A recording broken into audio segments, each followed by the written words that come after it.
Hey, salut la gang de Questions Auto, j'espère que vous allez bien. Cette semaine, on fait l'essai d'un nouveau véhicule, la nouvelle Nissan Maxima. Après une année d'absence, Nissan nous arrive avec une voiture complètement redessinée, avec des allures extrêmement sportives. Justement, les grandes promesses, on nous promet qu'elle rivalise avec les plus grandes berlines de luxe. À caractère sportif, bien entendu, on cible les Allemandes. Est-ce que la Nissan Maxima va être à la hauteur? Bien, c'est ce qu'on va voir. 10 forces de plus pour la mécanique et un petit moteur 3.5 qui recoule qu'on utilise dans plusieurs autres véhicules de Nissan. Déjà là, ça part très bien. Allons découvrir la nouvelle Maxima.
Le modèle qu'on a laissé cette semaine, c'est la version SR de la Maxima, donc la plus sportive.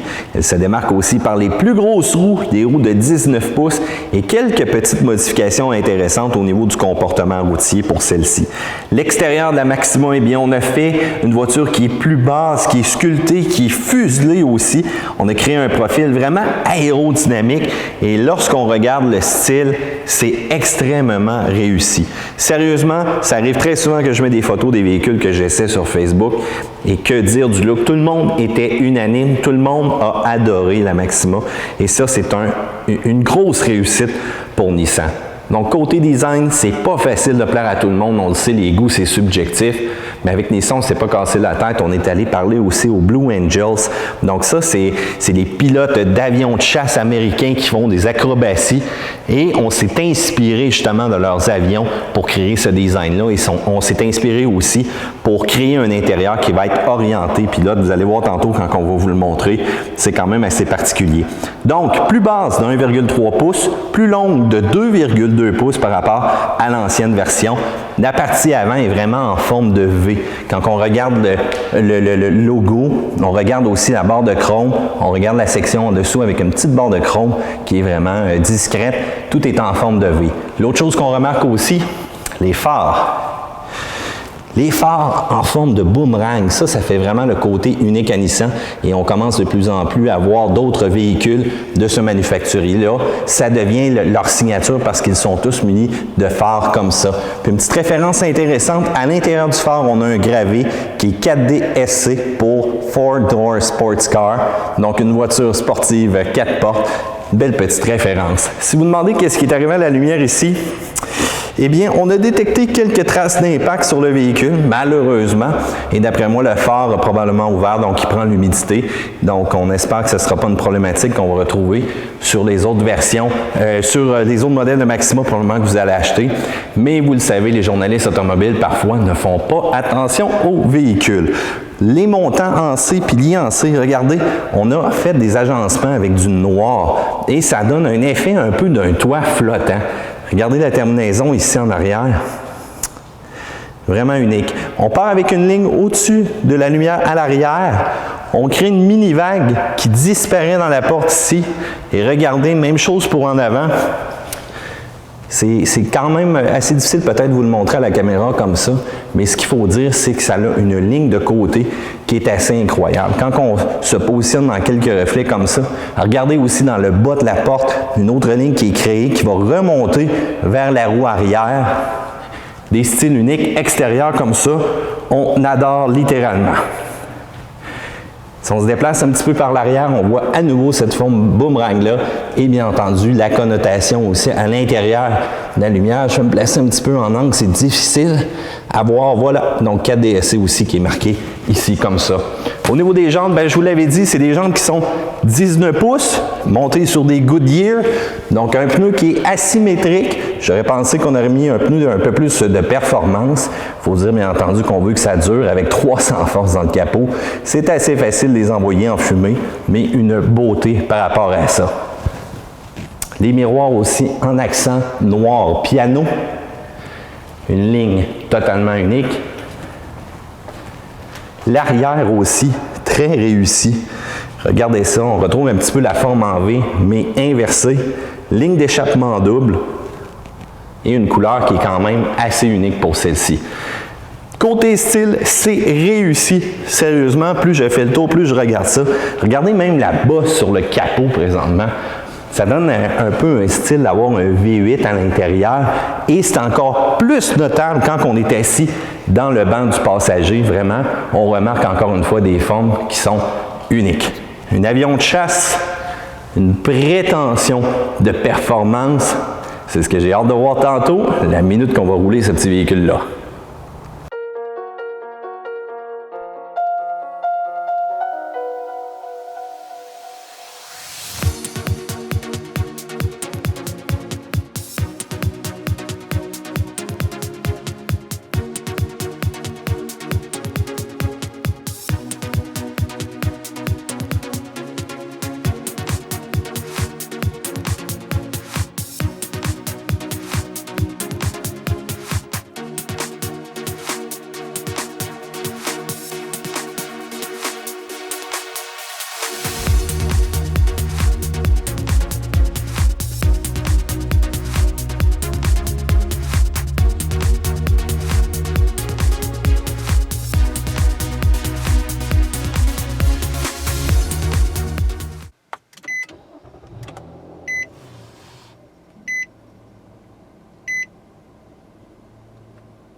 Lorsqu'on ouvre la porte de la nouvelle Maxima, on se rend compte que c'est une beauté assez sublime à l'intérieur aussi. On a vraiment fait attention au style.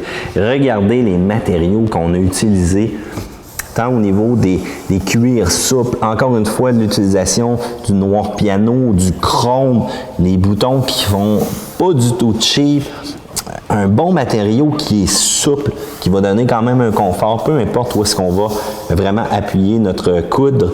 Et regardez aussi, donc le matériau, encore une fois, incroyable, d'un beau fini, d'un beau toucher. Puis regardez la piqûre aussi qui est de la couleur du véhicule qu'on a présentement.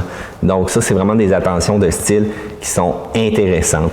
Petite lumière tout simplement rouge dans le bas qui reflète les voitures luxueuses des années du passé. Les bancs, très confortables, ce sont des bancs qu'on appelle zéro gravité, qui vont donner vraiment un confort assez intéressant au conducteur. Et encore une fois, on regarde le détail, les piqûres de couleur bleutée, le matériau qui est vraiment aussi très beau, donc perforé parce qu'on a des sièges chauffants et ventilés de notre côté et des ajustements qui sont quand même complets. L'ajustement que j'aime bien, c'est celui-là ici sur le banc d'en avant. Regardez, il y a une petite poignée comme ça et je peux tout simplement tirer. Cependant, vous allez voir que c'est un ramasse-graines. Si jamais vous mangez dans le véhicule, eh bien, si vous ne passez pas la balayeuse là, une fois de temps en temps, vous allez avoir quelques petites surprises à l'ouverture. Donc, une fois qu'on prend place à bord, très solide, très insonorisé. Ça a changé littéralement quand j'ai fermé la porte. J'entends absolument rien à l'extérieur. Et même aussi quand je vais rouler, la seule chose que je vais entendre vraiment roucouler, ça va être le fameux 3.5. Et on adore cette motorisation-là. Donc vraiment un intérieur de qualité. Puis ça, je pense que Nissan a fait une solide job là-dessus. Lorsqu'on regarde aussi cette partie-là au niveau des instruments, on l'a tourné 7 degrés vers le conducteur et on est toujours en inspiration style avion de chasse. Donc vraiment un poste de pilotage orienté vers le conducteur. Allons-y pour l'ouverture. Un petit coup sur le bouton et vous allez voir aussi les animations qui vont apparaître. Animation de la Maximo aussi à l'écran. Donc, encore une fois, des instruments qui sont clairs, qui sont simples et qui font énormément la job. Au niveau du volant, donc, on a vraiment un volant de type sportif, donc avec la barre à plat tout simplement en bas comme ça. On a quand même plusieurs commandes. Parfois, au niveau du pouce, certaines réagissent. Donc, vraiment, lorsqu'on va appuyer comme il faut sur celle-ci, donc, même la partie source, donc le bouton est un petit peu plus petit en triangle comme ça, mais ça, c'est un détail qui est vraiment mineur. Même chose pour le cruise control, donc, c'est pas le bouton au complet là, qui va s'appuyer, mais vraiment juste la partie dans le bas pour faire l'activation de celui-ci. Donc, un poste orienté conducteur avec des instruments clairs. Donc, on bénéficie d'un écran central à l'intérieur avec lequel on va pouvoir tout simplement changer l'affichage à partir du bouton ici suivant, donc d'un côté comme de l'autre. Donc, c'est complet. Et au niveau des affichages, eh bien, on a un affichage qui est de type sportif. Donc, il va nous afficher la température de l'huile et au niveau de la puissance moteur aussi qui est générée. La minute qu'on va appuyer, vous allez voir une barre qui va être grandissante au niveau de la puissance moteur qui est donnée. Vous avez la température de la transmission, donc notre fameuse transmission CVT, qui est affichée à la droite de celui-ci. Donc, un mode intéressant. Pour le reste des affichages, donc au niveau de la pression des pneus, encore une fois, très simple. Les aides au conducteur. Donc, aide au conducteur, on a une assistance de freinage d'urgence à l'avant, un cruise control aussi, donc un régulateur de vitesse qui va s'adapter par rapport à la vitesse de la voiture qui nous précède et des capteurs aussi au niveau des personnes qui vont nous dépasser, donc lorsqu'il va y avoir des mouvements latéraux. Et cette lumière-là est située dans le coin ici, au niveau, tout juste à côté du rétroviseur. Et au départ, je pensais, bon, encore une lumière qui est en dedans, mais on va remarquer qu'elle est très large. Donc, en étant très large comme ça, ça va donner tout de suite une bonne visibilité à savoir s'il y a un véhicule qui est dans notre angle mort, tout simplement. Regardez pas l'économie que j'ai fait présentement. Bien entendu, on a réinitialisé très rapidement tantôt et c'est un peu élevé. Vous allez être capable de faire dans le 8,7 environ litres au 100 avec ce véhicule-là. Un grand écran très complet, donc très intéressant pour nous afficher tout ce qu'on a de besoin lorsqu'on va rouler avec le véhicule. Les changements de rapport, on peut les faire aux palettes tout simplement comme ça ici. Les palettes sont de très grandes dimensions. Donc, la minute que vous allez tourner, c'est très rare, vous n'aurez pas la possibilité d'appuyer avec vos mains sur cette palette-là. Peut-être un petit peu un fini qui laisse à désirer cependant quand on a tourné le volant, mais ça paraît pas pour le reste. Au niveau de l'écran central, un très grand écran couleur de 8 pouces. On a des commandes tactiles. C'est quand même assez intuitif et facile. La minute qu'on va appuyer sur les menus, ça répond très rapidement. Et on a quelques effets aussi, comme un peu un iPhone lorsqu'on se déplace tout simplement avec le doigt. Donc, que ce soit de haut en bas, tout simplement au niveau d'une carte comme ça. Donc, c'est possible de glisser. Au niveau de l'audio, donc on peut avoir un système Bose, donc un système Bose à 11 haut-parleurs qui est disponible. Sérieusement, c'est une qualité qui est correcte par rapport au système de son. On sait avec les Japonais, habituellement, on est habitué à des choses qui sont un peu plus ordinaires, mais sérieusement, ça fait la job. Pour le reste, au niveau de l'audio, on a différentes sources, que ce soit même au niveau de nos deux prises USB, parce que oui, effectivement, il y a deux prises USB dans le petit compartiment qu'il y a ici, avec lequel on peut brancher et on peut obtenir notre musique. Une prise auxiliaire. Cependant, une fois que c'est branché, impossible de fermer le compartiment. Donc, il n'y a pas de petit trou pour le câble, mais c'est encore là, une fois, c'est quand même assez mineur. Et vous allez remarquer aussi, ce compartiment-là est extrêmement profond. Donc, je vais rentrer tout mon câble. Regardez comment je peux rentrer ma main loin à l'intérieur. Donc, si jamais vous avez un iPhone 6, vous allez être capable complètement de le dissimuler à l'intérieur de cette section-là. Au niveau du téléphone, encore une fois, messagerie texte, composition rapide, pavé tactile, c'est facile. Vous avez de l'information aussi par rapport à des applications de Nissan Connect. Je ne suis pas un fanatique de ces applications-là, mais bon, ça fait quand même la job pour ceux-là qui sont un petit peu techno et qui veulent avoir un plus. Mais pour le reste, l'écran est simple, l'écran est facile, c'est pas nécessairement un des meilleurs, mais ça fait la job comme on dit. Au niveau de la climatisation, rien de plus simple. Donc, différents modes, air climatisé, double zone, extrêmement simple par rapport à cette partie-là. Un bouton de démarrage est ici présent tout simplement, donc on n'a pas fait de fini lustré, fini aviation ou quoi que ce soit, c'est le bon vieux bouton plastique qu'on trouve aussi sur d'autres véhicules. Au niveau de la transmission, ben, notre fameuse CVT qui va émuler jusqu'à 7 vitesses, on peut passer tout simplement en mode manuel, tant avec la commande ici ou encore tout simplement les palettes comme je mentionnais. 2 portes gobelets et notre véhicule est muni des sièges qui sont climatisés ou encore chauffant. Vous remarquerez que c'est quand même petit pour voir à quelle température qu'on a mis. On a simplement un petit indicateur avec un rond. Et quand on roule la nuit, bien la nuit, on ne voit tout simplement pas, il n'y a pas d'éclairage à l'intérieur ici. Donc on voit tout simplement le petit bouton de lumière allumé. Donc c'est dur de savoir quelle position qu'on est rendu présentement. Si jamais vous voulez contrôler aussi votre écran avec la roulette, donc si vous êtes une personne tactile ou vous êtes plus une personne de roulette, eh bien vous savez tout simplement le choix.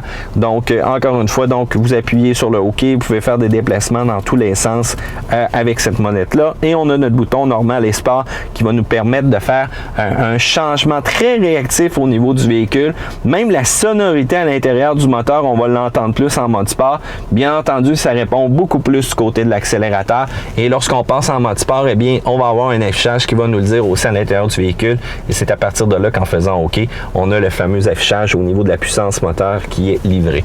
L'intérieur est d'une très belle qualité.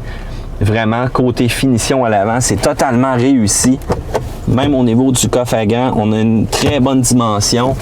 Miroir avec lumière, on aurait pu utiliser du LED cependant, ça aurait été bien. Cependant, on en a ici, donc la minute qu'on veut ouvrir l'éclairage intérieur.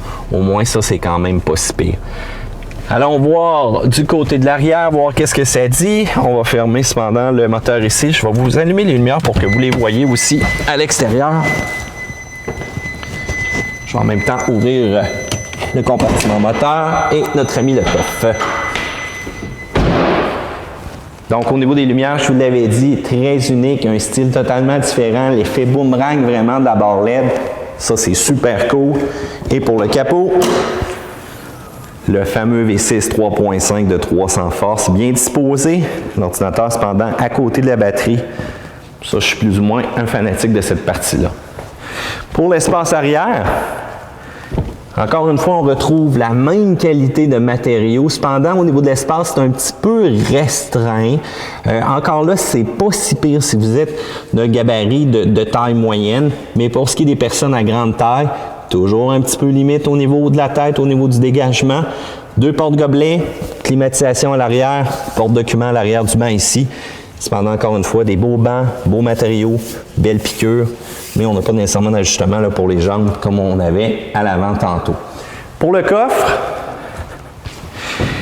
voilà, donc bien que plus petit que la compétition, offre quand même une bonne volumétrie. Cependant, si vous regardez au niveau de la profondeur, je vais pousser Monsieur Sac de Gym plus loin. Donc, vous voyez, on a quand même un bon dégagement. J'aurais aimé avoir de quoi d'un peu mieux fini, donc pour vraiment déclencher au niveau des bancs arrière, donc pour les replier. Comme vous voyez, en plus, je tire sur la clenche, je dois revenir. Donc, je vais m'essayer plutôt avec l'autre.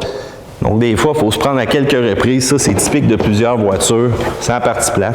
Regardez en plus quand on ouvre la porte, comment c'est bien fait au niveau du joint, au niveau du banc. Bon, voilà, lui, il s'est abaissé. Ça va me donner quand même une bonne ouverture, accessible aussi pour les ancrages de sièges de bébé. Ça, c'est quand même pas si pire, mais vous allez remarquer qu'on a quand même une bonne perte d'espace. On aurait peut-être pu faire un banc qui est un peu plus mince, mais on aurait perdu du confort. Puis ça, c'est pas nécessairement ce qu'on veut.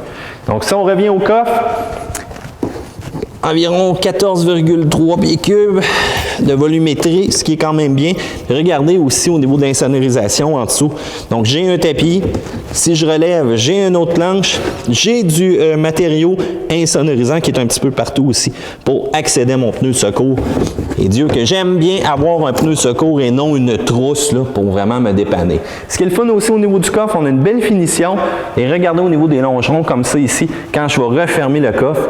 Donc, si jamais j'ai complètement foulé mon véhicule, peu importe ce que je vais avoir mis, il n'y a pas rien qui va accrocher lorsque je vais faire la fermeture de ce compartiment-là. Et ça, c'est extrêmement bien. Du solide. Du solide. Du solide.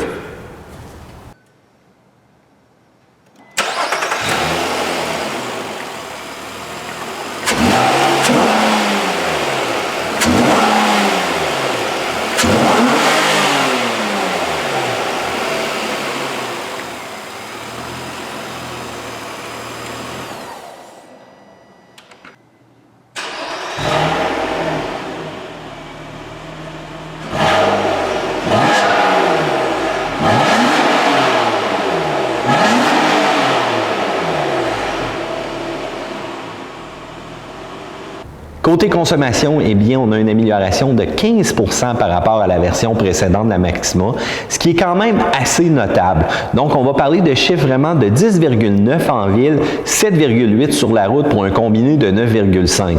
Nous, de notre côté, en observation, on a été quand même assez conservateur entre du 8,6 et 8,9.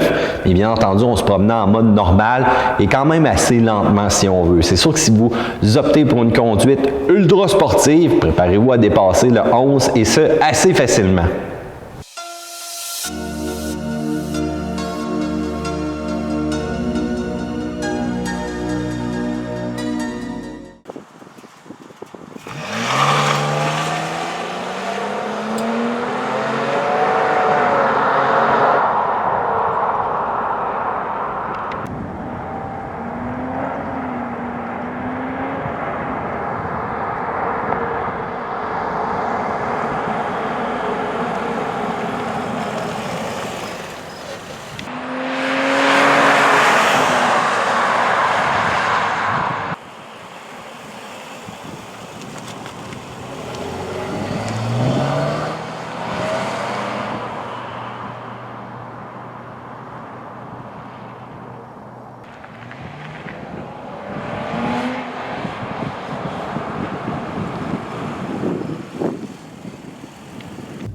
Parlons maintenant comportement routier, mais surtout de la motorisation aussi.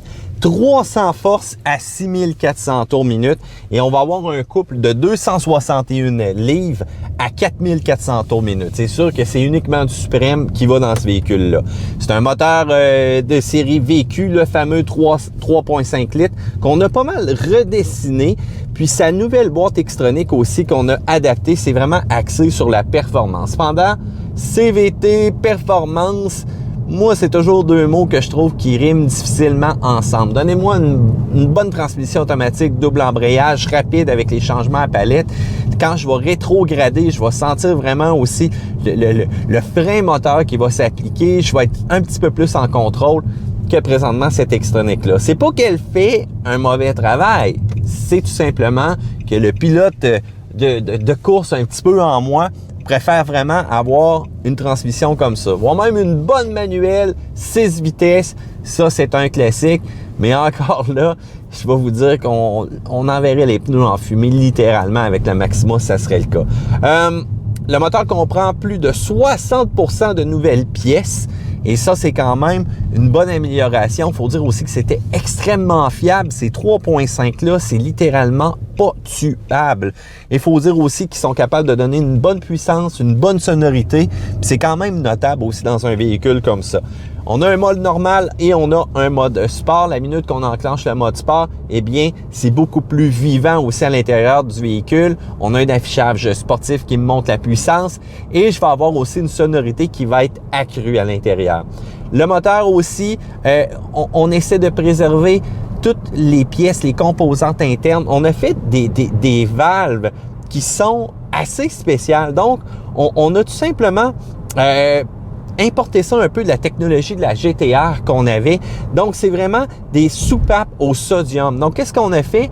On a vraiment injecté du sodium à l'intérieur pour garder une température le plus bas possible. C'est pareil comme un chaudron qu'on laisse sur le fourneau. La minute qu'on va le mettre à vide, ça va venir à une température incroyable. Mais la minute qu'il va avoir un liquide qui va rester à l'intérieur, eh bien, on n'ira pas chercher une température extrêmement chaude. Pourtant, l'élément qui est en contact, lui, il va donner pleine puissance. Donc, c'est vraiment des pièces qui vont être extrêmement fiables avec le temps. La CVT a quand même l'avantage de toujours choisir le bon rapport, peu importe à quelle accélération qu'on va donner, peu importe aussi à quelle vitesse qu'on va rouler. Et c'est sûr que ça va aider aussi à avoir la meilleure économie d'essence possible.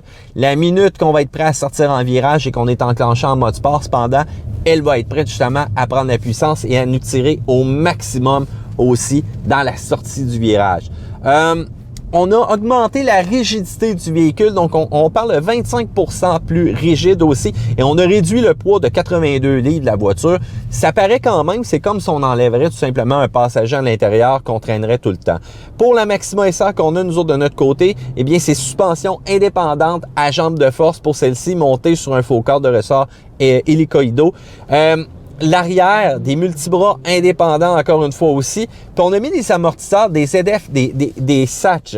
Donc ça, c'est des amortisseurs qui sont monotubes aussi, qu'on retrouve souvent dans des applications de performance.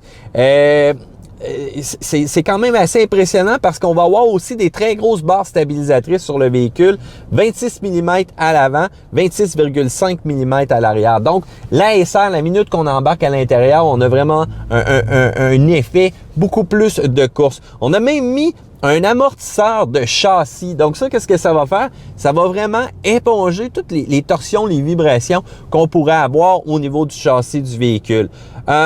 Ça a un calibrage quand même assez unique. Puis ça, on voyait beaucoup plus des applications aussi en course là-dessus.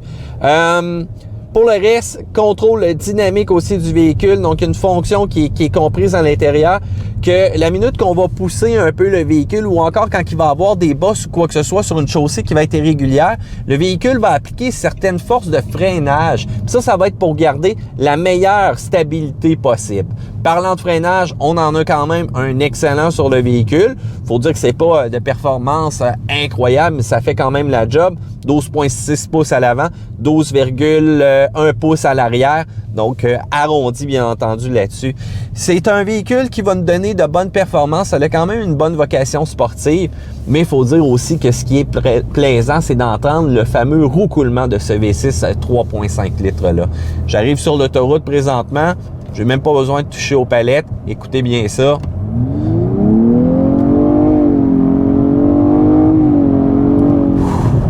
Ça sonne, c'est l'enfer. Petit coup de freinage pour me ralentir parce que j'étais rendu dans une zone d'étiquette encore une fois. Et je peux bien entendu passer aussi en mode manuel, donc avec 7 vitesses simulées. 3, 2, accélère. Mais malheureusement, le véhicule va changer pour moi. Donc, c'est un petit peu là que je décroche par rapport à son caractère sportif. Il me laissera pas autant de liberté, si on veut. Parlant de mon poste de pilotage, tout est à proximité. Le volant a une tenue assez incroyable, donc une tenue qui va me permettre justement de faire mes mouvements, en précision, si on veut. Le capot en bombé à l'avant me donne vraiment une impression sportive aussi. Et que dire de la tenue de route qui est quand même très prévisible. Faut dire cependant que la minute qu'on va avoir des irrégularités sur la route, on va le sentir un peu plus parce qu'on roule quand même avec des pneus de 19 pouces. Donc ça, automatiquement, la chaussée va être beaucoup plus communicative par rapport à ses imperfections. Le banc est d'un confort incroyable. C'est pas nécessairement celui-là qui va me tenir le plus côté latéral, mais je dois vous dire que faire des longues distances, la grande route avec ça, aucune problématique.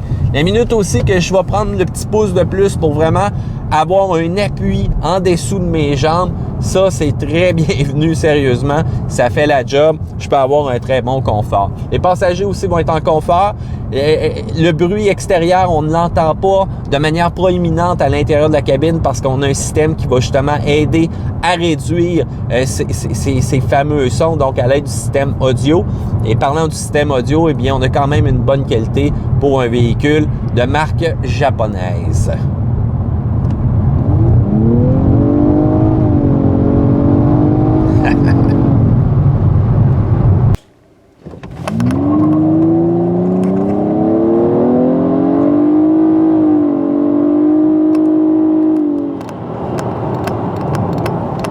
Parlons prix maintenant pour la Nissan Maxima. Prix de base 35 900 $, ce qui est quand même pas si pire avec tout l'équipement qu'on a à l'intérieur du véhicule et pour un 300 force aussi. La version SR qu'on a présentement, eh bien là, on parle aux alentours de 42 000 $ avec frais de transport et préparation, mais il faut dire qu'on a la suspension sport, l'amortisseur aussi au niveau du châssis à l'avant, le contrôle dynamique, la qualité aussi générale du véhicule qui est supérieure et qui va vous donner un feeling de conduite plus intéressant. Et bien entendu, ça vient aussi avec les roues de 19 pouces. Si jamais vous voulez la version totalement équipée, la Platinum, on rajoute une caméra 360, on rajoute le toit panoramique. Bon, beaucoup plus d'équipement, mais là, on va dépasser la barre des 43 000 $ et ce, assez facilement. En comparaison, les autres véhicules qui existent, eh bien, on a le Buick LaCrosse, un petit peu plus pépère, la Hyundai Azera ou encore sa cousine, la Kia Cadenza. Encore là, le côté sportif, on ne va pas nécessairement le chercher. La Toyota Avalon, fiable, extrêmement fiable comme véhicule, un petit peu plus d'espace de cargo, cependant encore là, pas nécessairement de fun de conduire. Et sinon, on peut regarder aussi au niveau des propulsions, on a les fameuses Genesis, voire même la Chrysler 300 qui peut nous offrir quand même quelque chose d'intéressant. C'est sûr, avec la motorisation EMI, c'est dur à battre. Acura TLX, c'est probablement le véhicule le plus similaire à la Maxima présentement. Et je dois vous dire que j'aime beaucoup la sonorité du moteur, le feeling de conduite que la Maxima va nous donner. Cependant, si on aurait reculé avec les TL d'ancienne génération, j'aurais choisi la TL en premier. Malheureusement, la transmission dans la nouvelle TLX, voire même ses configurations qui sont un peu particulières. Mais l'autre avantage que je vois avec la TLX, c'est son côté 4x4. Pour le reste, Audi A4, BMW série 3, oui, mais beaucoup plus cher. Donc, est-ce que la Maxima se rapproche vraiment de ces rivales-là? Peut-être pas en communication de conduite, peut-être pas en performance brute, mais côté prix, qualité, ça, je pense qu'on est sur la grosse coche avec la nouvelle Maxima. Donc, en conclusion, la note de maths, je vais y aller avec un B+. Les points négatifs que je dirais au niveau du véhicule, bon, l'espace de chargement qui est un peu moindre, les places arrière qui sont un petit peu plus restreintes. Je donne une note en moins pour l'humidité dans la lumière, mais encore là, j'avais dit que je ne tenais pas responsable Nissan là-dessus. Fait que je vais effacer ce point-là. Je vais plutôt y aller avec le fait que c'est une traction. J'aurais aimé avoir de l'intégrale sur ce véhicule-là parce qu'on doit se battre à quelques reprises avec le volant. Mais on a de la performance qui est là, qui est présente. On a un prix qui est abordable et on a bien entendu un look unique et ça a une grande valeur selon moi. Et bien voilà, ça fait le tour pour notre essai cette semaine. J'espère que vous avez apprécié. Si vous avez des commentaires, eh bien, n'hésitez pas. Servez-vous justement de la section qui est tout juste en dessous de cette vidéo-là. Partagez, échangez avec nous et si vous avez quoi que ce soit comme question, gênez-vous pas parce qu'on est Question Auto.